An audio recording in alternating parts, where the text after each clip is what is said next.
세상에서 가장 우스운 이야기를 하나 해드리겠어요. 라면과 참기름이 싸웠는데요. 라면이 경찰서에 잡혀갔어요. 왜 잡혀갔을까요? 참기름이 고소해서 라면이 잡혀갔어요. 근데 조금 있다가 참기름도 경찰에 잡혀갔습니다. 왜 잡혀갔을까요? 라면이 다 불어서. 그때 옆에서 구경하던 김밥도 괜히 잡혀갔습니다. 왜 잡혀갔을까요? 그 일에 말려들어서. 라면과 참기름과 김밥이 경찰에 잡혀갔다는 소식을 들은 친구 아이스크림이 경찰서에 면회를 가다가 그만 교통사고를 당했습니다. 왜 교통사고 당했을까요? 차가워서. 근데 아무 상관도 없이 그 현장을 지나가던 꽈배기가 그만 범인으로 붙잡혔습니다. 왜 붙잡혔을까요? 일이 꼬여서. 근데 그 현장에 식초가 나타나자 경찰은 사고 조사를 포기하고 말았습니다. 왜 그랬을까요? 초를 쳐서.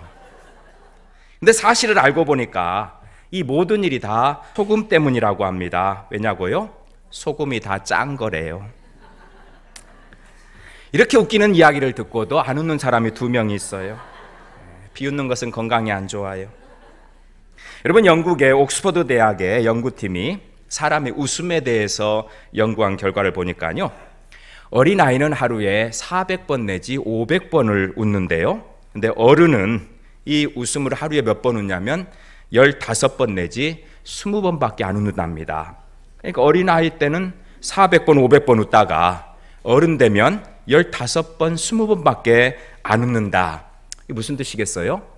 사람이 성장하고 자라갈수록 또 어른이 돼가고 나이가 먹을수록 점점 안 웃게 된다, 그 말이에요.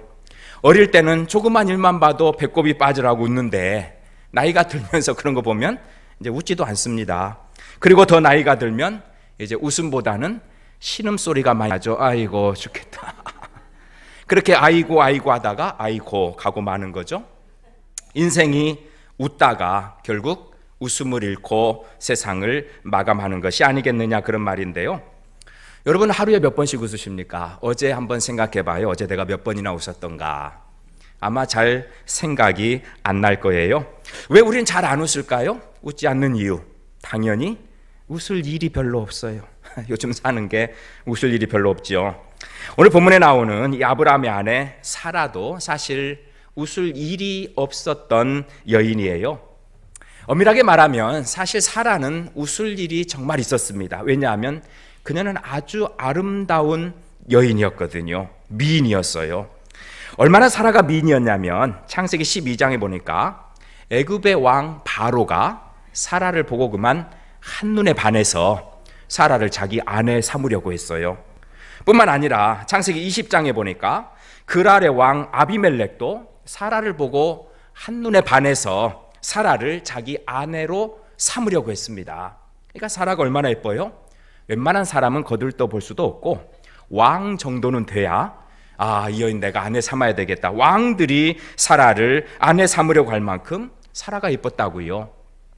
이 그랄의 왕 아비멜렉이 사라를 아내 삼고 싶어 했는데 그때 사라의 나이가 몇 살이었는지 아세요?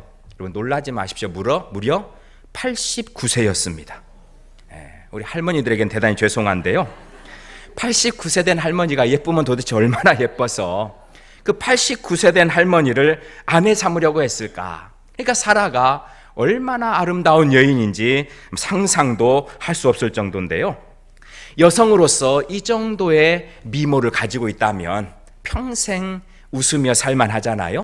뭐 손 안 대도 되니까, 돈 안 들여도 되니까, 칼 안 대도 되니까 그냥 싱글벙글하면서 그렇게 평생 살 것 같은데, 근데 사라는 그렇게 아름다운 여인이었지만 그러나 웃을 수는 없는 여인이었습니다. 왜냐하면 사라에게는 아이가 없었거든요. 아들을 낳지 못한다. 그 당시 시대 때, 이 족장 시대 때 아들이 없다는 것은 가문이 문을 닫고 자기 족속, 자기 부족이 문을 닫아야 된다는 것을 뜻하는 겁니다. 또 가지고 있는 재산 모두를 아무도 알지 못하는 다른 사람들에게 다 넘겨줘야 된다는 그런 것을 뜻하는 거예요. 그러니까 문제가 심각한 게 이게 보통 심각한 게 아니잖아요. 그래서 아브라함이 생각한 게 있잖아요. 자기 종을 쭉 둘러보니까 그 중에 엘리에셀이라는 자기 종이 좀 똘똘해 보였어요. 그래서 엘리에셀을 내 양자로 삼아가지고 내 상속자로 삼아야 되겠다, 이렇게 아브라함이 생각을 하죠. 근데 하나님께서는 아브라함의 몸에서 날 자가 아브라함의 상속자라 이렇게 말씀하시면서 엘리에셀을 아브라함의 상속자로 인정하지 않으십니다. 그러니까 답답한 사람 누구겠어요? 사라죠. 왜냐하면 사라의 나이가 이미 그때 75세가 됐거든요. 75살 된 여성이라면 자기에게서 아이가, 특별히 아들이 태어날 수 있다 이렇게 생각한 사람은 아무도 없습니다. 그래서 사라가 답답한 나머지 이런 생각을 하죠. 자기 여종 중에 하갈이라는 여인이 있는데 자기 남편을 이 하갈에게 들여보내기로 합니다. 어쨌든 아브라함의 씨만 되면 되는 거 아니냐, 아브라함의 몸에서 난 자가 상속자를 하나님 이렇게 말씀하셨으니까 여인은 상관없이 일단 아브라함의 씨면 될 테니까 아브라함 자기 남편을 자기 여종 하갈에게 들여보내야 되겠다. 여러분, 특별히 우리 여성 여러분, 그렇게 할 수밖에 없는 이 사라의 심정을 한번 생각을 해보십시오. 그 마음이 지금 어떻겠습니까? 자신이 아이를 낳을 수가 없으니 대신 남편을 자기 여종에게 들여보내서라도 아이를 하나 낳아야 되겠다, 이런 사라의 마음, 정말 썩어 문드러지는 마음이 아니겠어요? 근데 이것은 사라의 눈물의 시작에 불과했습니다. 먼저 사라의 마음을 아프게 한 사람은 남편 아브라함이었어요. 사라가 아브라함에게 내 여종 하갈에게 들어가서 아들 하나 낳아봅시다, 자 그렇게 말을 했을 때 이 철없는 아브라함은 두 말도 하지 않고 그렇게 하겠다, 그렇게 대답한 거죠. 창세기 16장 2절, 사라가 아브라함에게 이르되 원하건대 내 여종에게 들어가라, 내가 혹 그로 말미암아 자녀를 얻을까 하노라 하매 아브라함이 사라의 말을 들으리냐. 어쩌면 아브라함은 한마디 거절도 없이 그렇게 하라는 대로 하갈에 들어갈 수 있단 말인가. 아마 사라는 말은 하지 않았지만 그동안 믿고 의지했던 남편에게서 많은 상실감을 가졌을 것입니다. 그런데 사라의 마음이 속상한 것은 이것뿐만이 아니에요. 자, 아브라함이 여종 하갈과 동침했더니 보란 듯이 하갈이 임신을 하게 된 겁니다. 사라는 절망하지 않겠어요? 아이를 낳지 못하는 원인이 남편이 아니라 자기에게 있다는 것이 입증된 셈이잖아요. 그 당시 상황으로 볼 때 여성으로서 임신과 출산이 불가능하다 하는 것을 확인했을 때 사라의 마음은 또 한 번 무너져 내리지 않을 수가 없었겠죠. 그러나 이것도 사라의 눈물의 끝이 아닙니다. 임신을 한 여종 하갈이 사라를 멸시하기 시작했습니다. 얼굴만 예쁘면 뭐하냐, 애도 못 낳는데. 주인이면 뭐하냐, 애 아들도 못 낳는데. 이렇게 여종이 주인인 사라를 무시하고 멸시하기 시작한 겁니다. 그 멸시가 얼마나 참기 어려웠던지 사라는 아들도 중요하고 가문의 대를 잇는 것도 중요하지만 그거 다 그냥 포기해버리고 그 하갈을 집에서 쫓아내버리고 맙니다. 얼마나 그 마음이 힘들었으면 그 귀하다는 아이까지 포기하면서 하갈을 내쫓았겠어요? 결국 하갈은 아브라함 집에서 쫓겨났고 이제 아브라함의 집에는 다시 아들이 생길 가능성은 제로가 되고 말았습니다. 괜히 아들 하나 낳아보자고 하다가 가정의 평지풍파만 일으키고 부부간의 마음의 상처만 잔뜩 안게 됐던 거죠. 그러니 여러분, 사라가 웃을 리가 있겠습니까? 예쁘면 뭐예요? 웃을 수가 없는 상황에 처해 있잖아요. 정말로 이제 얼마 살지 모르지만은 그 죽을 날만 그냥 기다리면서 이제 자기 가문 문 닫을 것만 그렇게 그냥 기다리면서 매일매일 한숨과 푸념으로 살아가했던 사라, 그녀에게는 웃음이란 것은 본래 있을 수가 없었습니다. 근데 그런 사라에게 진짜 웃을 수 없다 하는 것을 확인시켜주는 일이 한 가지가 더 생기죠. 어느 날 아브라함이 자기 장막문 맞은편에 서 있는 세 사람을 자기 집으로 불러들여서 환대합니다. 대접을 융숭하게 잘해줘요. 그런데 대접을 잘 받은 이 사람들이 내년 이맘때 아브라함의 아내 사레에게 아들이 있을 것이다, 이런 말을 해줍니다. 그때 사레는 장막문 뒤에서 이 말을 들었는데요. 자, 이 말을 들은 사라는 어떤 반응을 보였을까요? 아이고야, 진짜 내가 1년만 있으면 아들을 낳는단 말인가? 정말 좋아하고 기뻐했을까요? 그럴 수 없습니다.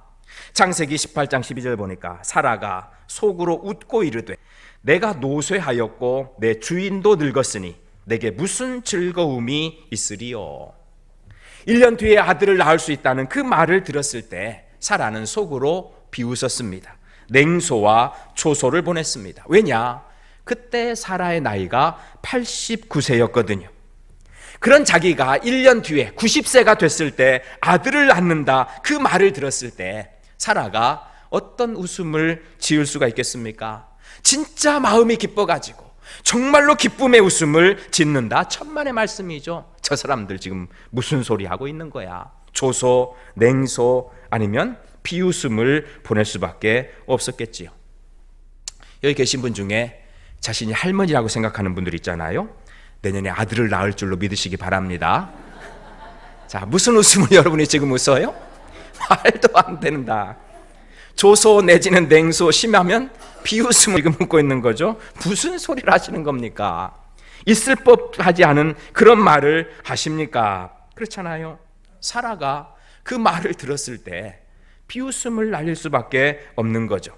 사라는 2명이나 되는 왕들이 그녀와 결혼하고 싶어 할 정도로 아름다운 미모의 여인이었지만, 그러나 아이를 낳지 못한다는 그 이유로 그녀의 삶에는 웃음이 없었습니다. 웃기는커녕 날마다 눈물바람에 하루하루를 그냥 보낼 수밖에 없었겠지요. 그렇게 사라는 살고 있었는데, 근데 오늘 우리가 이 본문에 보니까 사라가 또 한 번 웃을 일이 나오게 됩니다.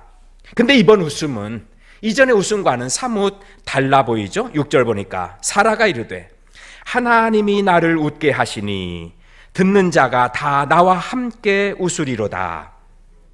사라가 이번에 웃긴 웃는데 하나님께서 웃게 만드신다는 거예요. 하나님께서 어떻게 사라를 웃게 만드셨습니까? 정말로 사라가 90세 됐을 때 아들을 순풍 낳은 거예요.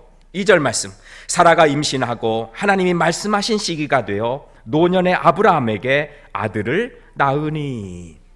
세상에 이런 일이 있잖아요. 있을 수 없는 일이 일어났습니다. 있을 수 없는 일이 일어났으니 사라는 얼마나 마음에 기뻤겠어요. 안 웃을래야 안 웃을 수가 없는 상황이 된 겁니다. 기대하지도 않았고 정말 있으면 좋겠지만 생각도 할 수 없는 일이 그녀에게 일어났을 때 마음속에 기쁨이 차고 넘쳐서 그 기쁨이 얼굴에 입에 웃음으로 표출되지 않을 수가 없었던 거죠. 사라는 웃었습니다. 진짜 기쁨의 웃음을 웃었어요. 누구 때문에요? 1절 하반절, 여호와께서 말씀하신 대로 사라에게 행하셨으므로. 하나님 때문에 웃게 된 겁니다. 하나님이 사라를 웃게 만들어 주신 거예요. 웃음이 없었던 사라, 웃을 일이 없었던 사라, 웃을 수 없었던 그 사라를 하나님께서 웃게 만들어 주셨다는 것이 오늘 말씀의 내용입니다. 아브라함은 사라를 웃게 만든 그 아들의 이름을 이삭이라 이렇게 지었죠. 이삭은 웃다라는 뜻의 동사 차하크라는 말에서 유래했는데요, 이 단어의 명사형이 이차하크, 이삭이라 그런 말입니다. 이삭은 웃음이라 그런 뜻이에요. 여러분, 하나님은 웃을 일이 없는 우리도 웃게 만드시는 분임을 믿으시기를 바랍니다. 어떻게 하나님께서 우리를 웃게 만드실까? 성경에서 이삭은요, 예수 그리스도의 예표거든요. 예표란 말은 미리 그렇게 보여주는 징표라 그런 말씀인데요, 다시 말하면 이삭의 출생은 예수님의 탄생도 그렇게 이루어질 것이란 것을 미리 보여준 일이라 그런 뜻입니다. 이삭의 출생이 예수님의 탄생의 예표가 되는 이유는 여러 가지가 있습니다. 먼저는 이삭이 하나님의 약속의 말씀을 따라 태어났는데 예수님도 하나님의 약속의 말씀을 따라 태어났거든요. 자, 1절 보니까 여호와께서 말씀하신 대로 사라를 돌보셨고 여호와께서 말씀하신 대로 사라에게 행하셨으므로. 자, 여기 보면 여호와께서 말씀하신 대로 이런 표현이 2번이나 반복돼서 나오죠. 이삭의 탄생은, 이삭의 출생은 하나님께서 약속하신 그 약속에 따라 이루어진 것이라 그런 말씀이에요. 그런데 예수님께서도 이 땅에 태어나실 때 어느 날 갑자기 불현듯 출생하신 것이 아니고 이미 창세기부터 구약의 모든 선지자들이 예언하셨던 그 약속의 말씀을 따라서 이 땅에 태어났습니다. 약속에 따라 태어난 존재 이삭, 그리고 약속에 따라 태어나신 분 예수 그리스도. 또 이삭이란 이름은 이삭이 출생하기 전에 이미 하나님께서 지어주신 이름이죠. 창세기 17장 19절 하나님이 이르시되 아니라 내 아내 사라가 내게 아들을 낳으리니 너는 그 이름을 이삭이라 하라. 이삭이 태어나기도 전에, 잉태하기도 전에 하나님께서 이삭이라는 이름을 아브라함에게 주셨는데, 예수님께서도 태어나시기 전에 잉태될 때에 천사로 하여금 그 이름을 예수라 하라 이렇게 요셉에게 현몽해서 알려주죠. 뿐만 아니라 이삭은 인간이 상상할 수 없는 방법으로 태어났습니다. 이삭이 태어났을 때 아버지 아브라함은 100세, 어머니 사라는 90세였거든요. 이것은 무엇을 의미합니까? 아브라함과 사라가 인간의 생리적인 기능과 관계에 의해서 이삭을 잉태하고 이삭을 출생한 것이 아니라 그런 말씀입니다. 하나님께서 아브라함을 부르셨을 때 75세였어요. 아브라함에게 후손을 약속하셨는데, 근데 하나님께서는 웬일인지 아브라함에게 아들을 주시지 않습니다. 25년 동안이나 아들을 주시지 않아요. 그리고 아브라함이 100세 됐을 때, 사라가 90세 됐을 때에 아들 이삭을 주셨는데, 그동안 아브라함은 속이 타들어갔습니다. 사라도 속이 타들어갔어요. 자기 종으로 후계자를 삼으려 하고 여종에게 남편을 주어서 아들을 낳아보려는 이런 시도들이 속이 타들어간다는 표징이 아니겠습니까? 근데 왜 하나님께서는 아브라함의 기왕 아들을 주시기로 했으면 일찍 주시지 100세나 될 때까지 25년을 참으셨을까? 아브라함과 사라가 이삭을 낳은 것은 인간의 생리적인 기능에 의해서 태어난 것이 아니고 하나님의 전능하신 능력으로 태어났다는 것을 보여주시기 위함이지요. 이 점에 대해서 로마서 4장 19절에 이렇게 말합니다. 그가 100세나 되어 자기 몸이 죽은 것 같고 사라의 태가 죽은 것 같음을 알고도 믿음이 약해지지 아니하였다. 아브라함이 100세가 되고 사라가 90세가 됐다는 것은 적어도 임신과 출산에 있어서는 죽은 사람과 다를 바가 없습니다. 죽은 사람이 아이를 잉태할 수 없고 출산할 수 없는 것과 마찬가지로 100세 된 사람, 90세 된 여인은 아이를 출산할 수 없어요. 어느 누구도 이 세상에 단 한 명도 그들이 아이를 낳을 것이라고 생각하는 사람은 없습니다. 불가능한 거예요. 그 불가능한 때까지 하나님께서 기다렸다가 이삭을 그들에게 주신 것은 그들이 생리적으로 아이를 잉태하고 출산한 것이 아니라 이삭의 출생은 전능하신 하나님의 전능하신 능력이라는 것을 보여주기 위함이란 것입니다. 그것을 하나님께서 보여준 거예요. 그런데 예수님께서도 마찬가지로 출생하셨잖아요. 요셉과 마리아의 생리적인 관계에 의해서 출생한 것이 아니고 사람이 상상할 수 없는 불가능해 보이는 성령의 능력으로 잉태하셔서 출산하시게 됐습니다. 이것이 바로 이삭과 예수님의 출생과 탄생의 공통점이죠. 뿐만 아니에요. 이삭을 낳아서 품에 안은 사라가 6절에서 이렇게 말하잖아요. 사라가 이르되 하나님이 나를 웃게 하시니 듣는 자가 다 나와 함께 웃으리로다. 여기 보면 듣는 자가 함께 웃을 것이라 그랬는데, 이 말씀은 사라와 함께 살던 사람들이 사라가 웃는 것을 보면서 함께 이삭 얻은 것으로 기뻐한다 그런 뜻이지만, 이 말씀을 신약으로 넘겨보면 예수님의 탄생이 이 세상 모든 사람들, 특별히 그 예수님의 탄생의 소식을 듣는 사람들에게 그 소식이 기쁨이 된다 그런 뜻입니다. 누가복음 2장 10절을 보니까 천사가 이르되 무서워하지 말라. 보라, 내가 온 백성에게 미칠 큰 기쁨의 좋은 소식을 너희에게 전하노라. 세상 모든 사람들이 예수 그리스도의 탄생의 소식을 들으면 기뻐할 것이라 그런 말씀입니다. 왜요? 예수 그리스도의 탄생은 그들의 죄를 사하고 죄 문제 해결하고 진짜 마음의 기쁨을 가져올 것이기 때문이지요. 그 예수 그리스도의 탄생의 소식을 듣는 사람들이 기뻐했습니다. 목자들이 기뻐했고 동방의 박사들이 기뻐했습니다. 여러분, 예수님의 탄생은 이삭의 출생과 마찬가지로 그 소식을 듣는 모든 사람들에게 기쁨이요 웃음이 되었던 것입니다. 그러니 여러분, 하나님께서 허물과 죄로 죽었던 우리를, 그래서 아무 희망도 소망도 없이 사라처럼 웃을 일이 없었던 우리를, 단식과 절망 속에서 죽어 지옥 갈 날만 손꼽아 기다리고 있었던 우리들을 예수 그리스도를 통하여서 구속하시고 그 예수 그리스도라는 복음을 우리에게 들려주셔서 우리 마음에 기쁨을 주시고 웃음을 주셨음을 믿으시기를 주의 이름으로 축복합니다. 그래서 우리는 참된 기쁨과 참된 웃음을 가진 존재가 된 거 아니겠습니까? 그렇다면 이제 진정한 기쁨과 이 웃음을 가진 우리들이 그 기쁨과 그 기쁨에 따른 웃음의 삶을 사는 것은 지극히 당연하지 않겠어요? 히브리어에는 웃음이란 단어가 몇 가지 있는데요, 그 중에 두 가지 소개할까요? 처음 사라가 웃었던 웃음, 조소, 냉소, 비웃음, 이런 웃음을 사하크라 이렇게 말하고요, 나중에 사라가 웃었던 웃음, 진짜 마음에 기쁨이 넘쳐서 참을 수가 없어서, 주체할 수가 없어서 그 기쁨이 얼굴과 입에 웃음으로 표출되는 그 웃음을 구약에서는 체호크라 히브리어로 이렇게 말합니다. 자, 우리가 사하크의 웃음을 있는지 체호크의 웃음을 있는지 우리가 한번 생각을 해볼 필요가 있죠. 내가 예수 믿고 기쁨의 큰 구원의 소식을 들은 사람인데 정말로 내가 어떤 웃음을 웃으며 살고 있는가? 물론 우리 현실을 보면 말씀드린 대로 웃을 일이 별로 없어요. 말씀드린 대로 연세 드신 분들은 웃음은 점점 없어지고 입에서 나오는 것은 웃음소리 대신 신음소리입니다. 아이고 아프다, 아이고 힘들다, 뭐 그렇게 하루하루 살잖아요. 우리 중장년 성도님들 어때요? 생활하기가, 살기가 얼마나 어려운지 몰라요. 새벽 일찍부터 일터에 나가가지고 저녁 늦게까지 정말 허리 펼 틈도 없이 커피 한 잔 제대로 마실 시간도 없이 그렇게 열심히 땀 흘리면서 일하다 보면 웃음이란 건 생각도 할 수 없고 오히려 일이 잘 안 되고 어려워질 때 한숨밖에 안 나오지요. 우리 청년들은 마찬가지 아닙니까? 직장을 얻지 못해서 취업시험 준비하느라고, 또 직장 얻었어도 결혼해야 되는데, 집도 사야 되는데, 아이도 낳아야 되는데, 생각하다 보면 정말 우리 현실에는 웃을 일이 별로 없는 것이 사실인데요.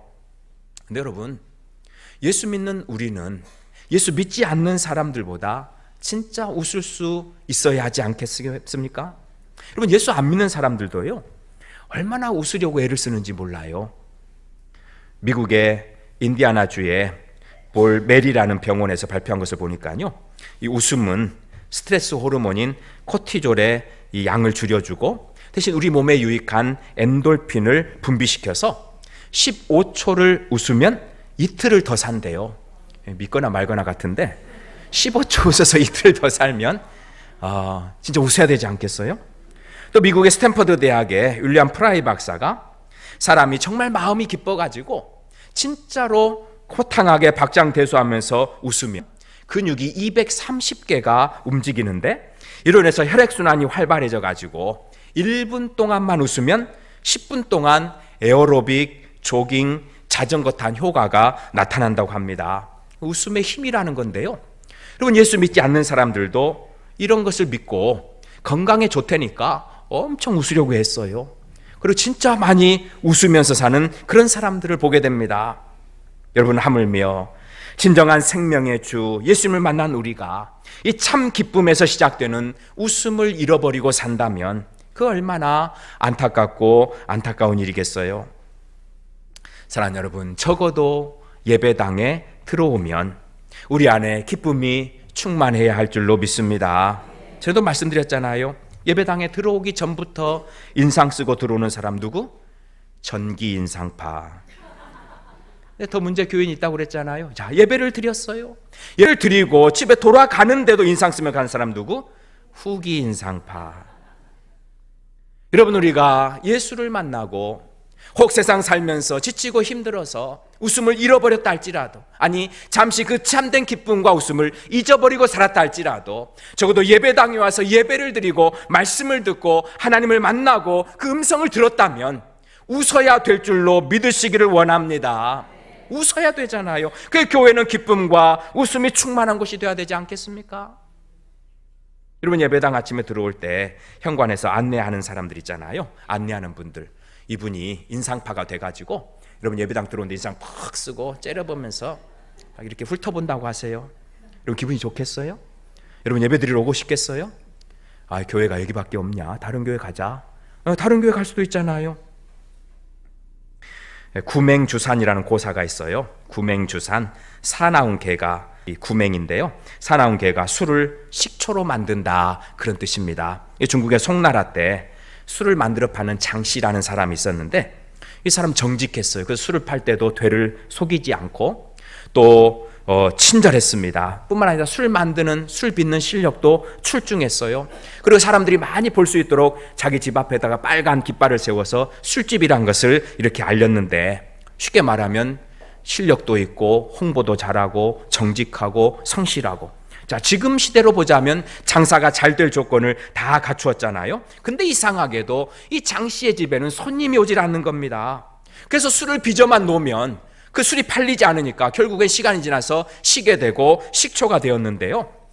고민하던 장씨가 동네의 지혜자인 양천이라는 사람을 찾아가서 물었어요. 선생님, 왜 우리 집에는 손님이 찾아오지 않는 것일까요? 그러자 이 양천이 이렇게 말했습니다. 자네 집 문간에 사나운 개가 있지 않은가? 예, 개가 있습니다. 바로 그것 때문이라네. 그제야 장씨는 자기 술집이 장사가 안 되는 이유를 알았어요. 정직하게 되를 대서 술을 팔고 또 술을 빚어도 정말 맛있게 술 있게 그렇게 술처럼 빚었지만, 그러나 사람들이 자기 집 앞에 있는 그 무서운 개 때문에 집을 찾아오지 않았다는 거죠. 구맹주산, 문간에 있는 사나운 개가 술을 식초로 만들었다, 그런 뜻입니다. 이분 사업하고 장사하시는 분들 계시죠? 손님 오면 웃어야 돼요. 예, 그래야 손님이 오잖아요. 인상 팍팍 쓰면서 있어 보세요. 이 집밖에 없냐? 하면서 다른 집 가는 거 아니에요? 교회도 마찬가지고 어디든 마찬가지예요. 현관에 서 있는 안내위원들만이 아닙니다. 우리 모두가, 우리 교회 모든 성도들이 예수 만난 기쁨을 주체하지 못해서 우리 교회 안에서뿐만 아니라 교회 밖에서도 항상 그 마음의 기쁨을 얼굴의 웃음으로 사람들에게 보여주며 할 수 있는 그리스도인들이 다 되기를 주의 이름으로 축복합니다. 교회뿐만이 아니라니까요. 어디를 가든지 누구를 만나든지 항상 예수로 인한 우리 마음의 이 기쁨을 주체할 수가 없어서 우리 얼굴에 저절로 웃음꽃이 피고 그 웃음을 나눠줄 수 있어야 되지 않겠어요? 교회 와서는 웃는데 집에 가서는 안 웃는 남편이 2명 있어요. 교회에서는 교회 식구들하고는 웃고 즐겁고 농담도 잘하는데 직장에 나가면 직장 동료들에게는 인상 쓰는 사람이 또 1명 더 있어요. 여러분, 우리가 그리스도인이라면 예수를 만나서 정말로 웃을 일이 없던 우리들, 사망의 권세에서 지옥 갈 날만 손꼽아 기다리고 앉아있던 그런 우리들이 진짜 구원을 얻고 죄 대신 화관을 씌워지게 됐다면 우리 안에 그 기쁨을 웃음으로 표현할 수 있기를 주의 이름으로 축복합니다. 하나님께서 우리를 웃게 만드셨다고요. 그 귀한 복, 세상 사람들은 알지 못하는 그 참된 웃음의 의미 우리가 알게 됐다고요. 사람들은 그것을 알지 못한 채 건강을 위해서 어떻게든 웃어보자고 그렇게 몸부림치면서 사는데, 우리에게는 이 참된 기쁨과 참된 웃음이 주어졌다고요. 그 기쁨과 그 웃음을 누리며 살고 그 기쁨과 그 웃음을 세상 사람들에게, 정말 웃을 일이 없는 이 세상에 우리가 보여주며 사는 것, 이 시대를 사는 그리스도인들의 의무이자 사명임을 믿으시기를 소망합니다. 모두가 인상 쓰며 살아도, 모두가 힘들다고 한숨 지으며 살아도, 모두가 주저앉고 낙심하며 살아도 우리 안에 있는 예수 때문에 우린 정말 기뻐한다고, 그 기쁨을 우린 주체할 수 없어서 날마다 웃으며 산다고, 내 주변의 사람들에게, 예수 믿지 않는 사람들에게, 낙심한 사람들에게 그 기쁨을 나눠줄 수 있는 우리 모두가 되기를 축복합니다. 시대가 웃을 일이 없어지고 점점 팍팍해지지만 그러나 우리 안에 있는 예수, 이 기쁨은 변하지 않습니다. 우리가 다시 이 기쁨을 회복하고 그 웃음을 다시 회복하고, 그래서 이 시대에 참된 그리스도인으로서 사람들에게 내 안에 있는 예수를 웃음으로 보여주며 전하며 사는 우리 모두가 다 되기를 주의 이름으로 축복합니다.